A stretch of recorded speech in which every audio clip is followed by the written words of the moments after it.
Wen Tingyun, Su Wu's Memorial Temple. Su Wu lived and died in the service of Han. His temple, high among trees, commands wide views. Wild geese have long abandoned moonlit skies of Hu.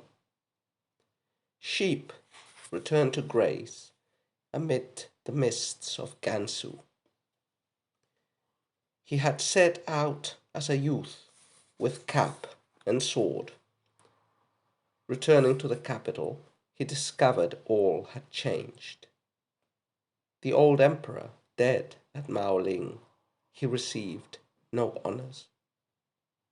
Tears for lost years flowed like the autumn river. Okay, so here we have the second of Wen Tingyun's heptasyllabic liushi included in this anthology. And this is, with the previous one, this constitutes half of the 4 poems that are included in the whole collection. Now, this poem is pretty typical of the collection, but not so much of the stereotypical topics of Wen Tingyun's poetry, which are generally thought to be, these love topics, beautiful bells in secluded quarters, and so on. We've encountered poems like this one before. I think some by Du Fu, for example, and by other poets. Like the writer of the poem is visiting a famous temple to a revered figure of the historical past, and he makes a poem at the temple reminiscing that good scholar official of the past. And of course, in these poems about the past, there is very frequently a shaded political criticism or a patterning in which the speaker imagines himself as or implies subtly that he is, like this virtuous person from the past that encountered calamity or lack of recognition. So Su, we've already talked about Su, I think, in some poems that we've encountered, but very briefly, let's rehash the legend. So Su Wu lived in the time of the Western Han, and he served basically Emperor Han Wudi, who had a very long reign, about 50 years or so, in the middle years, early to middle years of the first century before Christ, and a bit of a controversial emperor. He led massive campaigns against the barbarians, the Hu or the Xiongnu, and conquered their territories. Su was sent as an ambassador to the barbarians by the emperor, and well, because of some details that do not warrant mention, he became a prisoner. He refused to surrender to the barbarians, and he almost died and spent, like, I don't know, 10, 20 years living in the foreign land until he was allowed to return. So he became very quickly a symbol for Chinese scholar officials of unbroken loyalty. And he was, in this case, he was usually contrasted positively with Li Ling, also a general that served under Han Wudi, who had fought incredible battles against astounding odds, but had lost and been made a prisoner and had surrendered. And he was presented as the bad model. And also a story that we've already mentioned related to Su Wu was that when some Chinese ambassadors, while he was still a prisoner, some Chinese ambassadors came to the Khan's court, and they told the Khan a false story that they knew Su Wu was still alive because the Khan said he had died.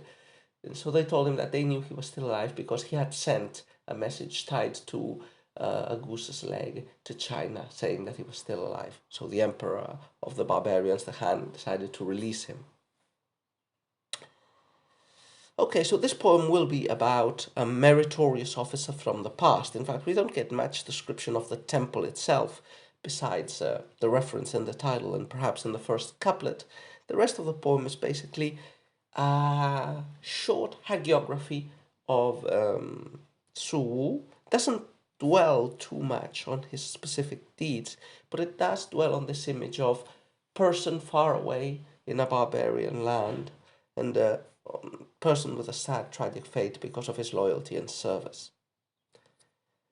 And as we said before, we can imagine that the overtones are that Wen Tingyun is of a similar metal. Let's go, as usual, couplet by couplet. First couplet. Su Wu lived and died in the service of Han. His temple, high among trees, commands wide views. So, the poem usually, the first couplet is usually an introduction to the topic, and this is a pretty straightforward introduction.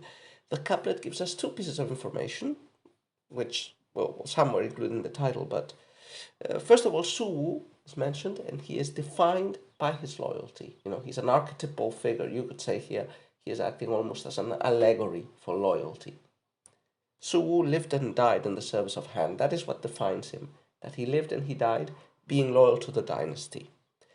The second line in the first couplet takes us to the present, not to him, not to his physical embodiment, but to his symbolic embodiment, the temple.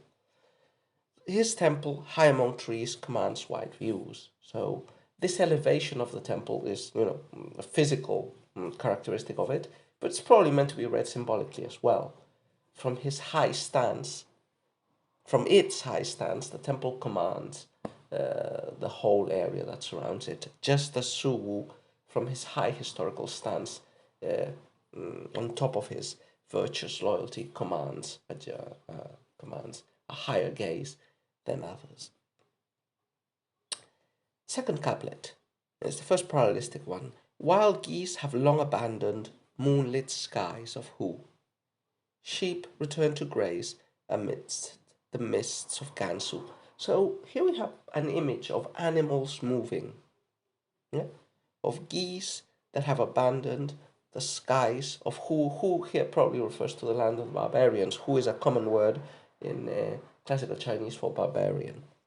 So the wild geese have abandoned those moonlit skies of the Hu, and the sheep return to graze amid the mists of Gansu. Gansu is the northwestern area of ancient China, a corridor that led into the western regions and into the territory of the barbarians. We have images of movement which are interesting because Su Wu is defined by movement, going from China to the barbarians, spending a long time there as a prisoner, and then coming back. The geographical landscapes that are mentioned are also connected with this ancient traveling. That is Hu, the land of the barbarians, Gansu, the last outpost, the frontier of the lands of China. So we get these images of movement that are meant to, they're natural images, but as usual, images of nature in Chinese poetry are meant to resonate with what happens to humans. In this case, what happened to this specific human. So the geese have abandoned the moonlit skies of the Hu, just as Su Wu, after spending a long time with the barbarians, finally managed to abandon those territories. Sheep return to graze amid the mists of Gansu. So just as the sheep returned to graze in Chinese territory, so did Su Wu manage to return to Chinese territory. The images also have this contrasting movement. The geese abandoning the barbarians' land and coming back to China, because remember, geese are migratory birds, and the sheep returning to graze. And of course, the sheep grazing, it's an image of life, of being sustained by the land, just as we might imagine Su Wu and all the Chinese returning home would be sustained by their homeland, or hope to be sustained by their homeland. In fact, the last couplet of this poem seems to negate this image of coming back after years of loyal service and being rewarded. Next couplet is the third one. He had set out as a youth with cap and sword. Returning to the capital, he discovered all had changed. So we move back into the biographical. So remember, in a regulated poem, the first two couplets are generally more abstract, generic. If they include description of nature, they include a more generic, a more open view of nature. And so the first couplet and the first line had introduced us Su Wu.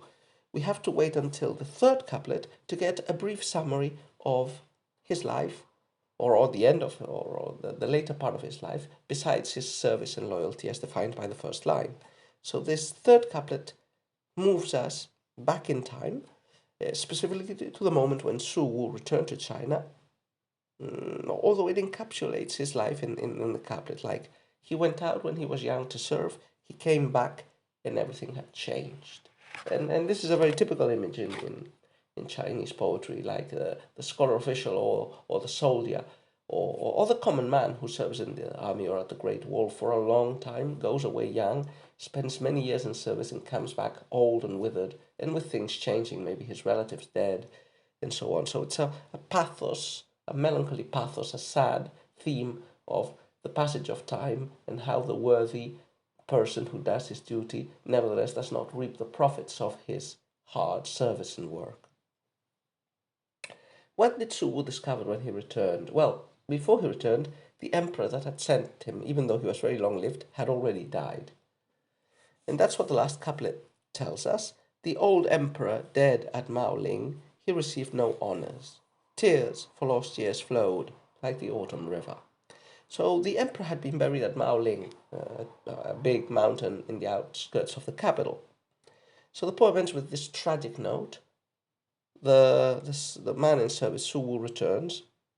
He cries.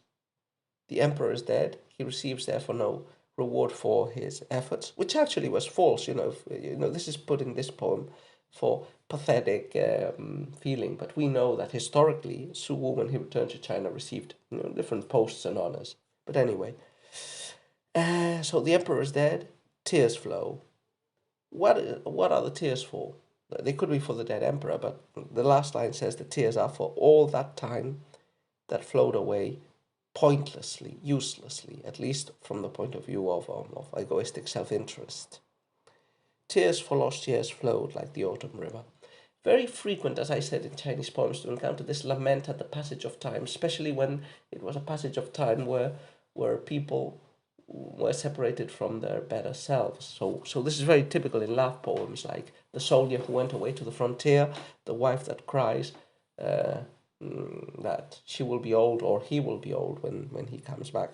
This is refurbished here in another situation, which is like the good civil servant or the good scholar official who goes away in service as an ambassador and comes back old and withered and finding his patron dead and the world changed. So not a bad poem, pretty conventional, we should say. No, it's a pretty typical poem of the passage of time, slight praise of loyalty, and probably slight patterning of Wen Tingyun on this historical figure.